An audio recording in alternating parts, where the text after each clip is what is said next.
Aquarius, this is your January 2016 love as well as general forecast reading, and we're going to start with your love and partnerships reading. Your overarching card for your love and partnerships says the darkest night has the brightest stars. Look to the light and follow that. So, your relationships and partnerships that are, shall we say, ongoing or of long term have now obviously reached a bit of a peak. I don't want to use the word, but it popped into my mind, low point at the moment. You are struggling a bit with your partnerships and relationships, be they platonic or romantic. So the advice here is to look for the light in that relationship and follow that. Look to the things that you enjoy about it, the things that you appreciated from the first day about it, and rather focus your attention on that. Then the first card that comes up is the card of something which has been around for a long time. So I think we're talking here about partnerships and relationships that have been long term. They are very long term. They've been around for a very long time. They've become part of your life. And the card that comes up with that is the building blocks. And this says that this partnership or relationship, regardless of where it is at this moment in time, the two of you are stronger together than you are apart. So this is something to remember if the times are now trying you. And it says you have the opportunity to now move your relationship to another level. You can set the foundations or the building blocks for changing your relationship to something else. You have the potential now to do that. But to remember the two of you together are stronger than when you are apart. This is a very important thing to remember. So perhaps the thing to do is to sit down together and discuss where you want this relationship or partnership to be going now. Don't make these decisions on your own. You make the decisions better together. Your challenge is going to be that you need to have an honest discussion with one another. You need to honestly tell your partner how you feel. This is not a blame game. This is not pointing fingers. This is to sit down with your partner and tell them from your heart what you need and what you want. This applies as well if you are going into a new relationship, because there is signs of that happening for some of you, but for most of you, this is talking about old relationships. Be honest about what you want.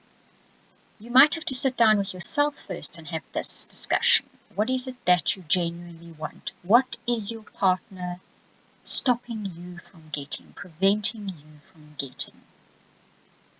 This is the key. This will provide the key to fixing that dark night of your relationship or partnership at the moment. So perhaps first write it down on paper so that you can get a clear idea of what needs to be said.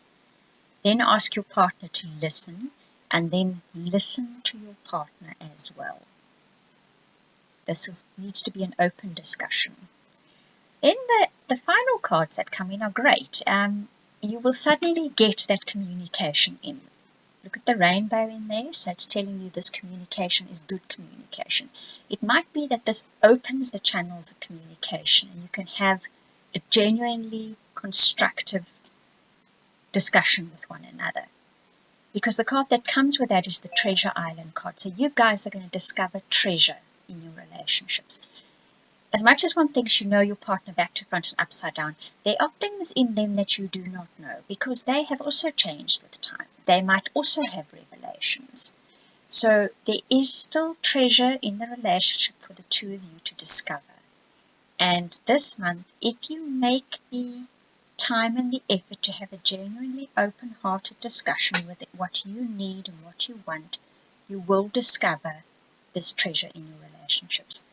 And those of you, and I'm speaking to a small minority here, who are starting a new relationship, this person whom you're starting it up with now, there's a very treasure in them. There's something that you're going to discover about them that's going to be wonderful. They might expand your horizons entirely. So something to look forward to. Right, now your general forecast. The first card that comes up is that of Aquarius, the brothers. Okay, now I'm going to read this card to you because these cards are just so beautifully written. It says, you may feel you've been doing a balancing act. Fortunately, this card signals you have now reached a point of equilibrium. Aquarius, the gate of ascension guarded by timeless back-to-back lions who sit between the paws of the Sphinx, see the balance between the rising and setting suns. A regular 9-to-5 existence will no longer suffice. You are now ready to cross into a higher level of understanding and to pass through this portal. If you wish to do so, pause here and pray for the ability to practice wisdom, understanding and balance in your path ahead, so as to open up to new levels of knowledge with a right understanding in your heart and soul purpose. And the card that comes up with this is the Page of Cups, and this speaks of delving into and experiencing your emotions. Now, for air signs, this is sometimes a scary thing. Not only scary, but it makes them uncomfortable. And we're talking about the softer emotions here, the emotions that make you vulnerable. So, the wisdom you're going to need here is to experience those emotions. And if you can see by that raven, those emotions make you truly happy. So you need to experience the lighter, softer, more vulnerable emotions because they will make you truly happy and you will move through a portal into a new level of existence. Your next card that comes up is the card of magic. Now this speaks of, first and foremost, believing in magic. And this is not magic as in spells kind of magic. This is magic as in what nature provides for you. The miracles and magic that happen around you every day that you don't even see. I'm going to read to you from this card as well because this is also beautifully written. It says, magic can manifest in the smallest synchronicities in your everyday life or in the greatest workings of the universe. When you acknowledge nature's gifts, immediately you will manifest her magic. Open your heart, mind and soul to magical outcomes. If your wish is in accordance, outcomes will appear before your eyes. But if you close yourself off, whether through cynicism, disenchantment, or disengagement, magic will dissolve from your life again. Eight of Wands speaks about clarity, speaks about reaching that point of knowing what it is that you want in your life, of having an intention and being able to get to it. That together with a magic card is a huge message for you guys. Don't be cynical. Don't be disenchanted. Don't disengage yourself. You're destroying the magic in your lives. That's a very, very strong message for you guys this month. Next up, you get the nurturing card. Now this says to nurture, I think first and foremost yourself. This speaks of nurturing yourself and of others. But for Aquarius this month, I think it's about nurturing yourself. And there's a big question. Do you nurture yourself? Do you give yourself the things that you need to stay healthy and happy and growing? Are you doing what you need to make yourself happy? The Four of Wands, as you can see, is a very happy raven in this card. Speaks of your ideas being solid and others noticing your ideas. And perhaps that's also where the nurturing comes in. You need to realize that your ideas have validity. You need to realize that your ideas are good. And you need to nurture those ideas. You need to nurture yourself so that you can carry those ideas out. You need to right your self-esteem here. You guys are suffering a little bit of lack of self-esteem, I think, because maybe you have become a bit disenchanted and a little bit cynical. So the magic has disappeared from your life. So nurture yourself again, look after yourself, treat yourself. Bring those ideas forth again, knowing that they are good ideas. Right, now your guidance says, once again, the nurturing card. So this is just the message coming double for you guys again. And here the nurturing speaks of going out into nature, and I've spoken about nature's magic earlier. So get out there. Don't spend so much time indoors in front of the computer. or the television, or whatever electronic thing it is you play with every day. Get out there, put your feet on the ground, see the trees, take note of the magic and miracles that happen in nature. They will nurture your soul and create magic for you.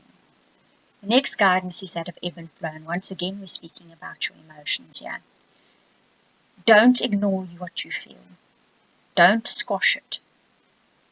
Let those feelings come in and then just let them go. Don't hang on to them. This is very important for your mental health, never mind anything else. And finally, take time for creation. Go sit somewhere lovely and quiet and peaceful. Close your eyes, breathe deeply. Do this for quite a while. And then let your imagination soar. Truly let it soar. Get rid of that disenchantment, of that cynicism, and let your imagination soar. Because what comes out of that dreaming, well, I'm going to leave that to you, because that is going to be pure magic. Now, finally, you have the parrot for your soul path, and this speaks about, I want to say, wildness and exoticness and adventure, and letting yourself be who you really, really are. I think maybe Aquarians have boxed yourselves in so badly lately that you've forgotten who you are. And it's time to look again at who you are and let that person out. The card next to it speaks of doubting yourself, of having the abilities but feeling as if they're just not coming to fruition. And this card speaks of it's all in your mind. It doesn't exist out there. You can do it. You can walk that tightrope if you want to. So remember that. It's up to you. Okay, Aquarius, that is your January 2016 general as well as love and relationship forecast. I hope you enjoyed it. Thank you for watching this.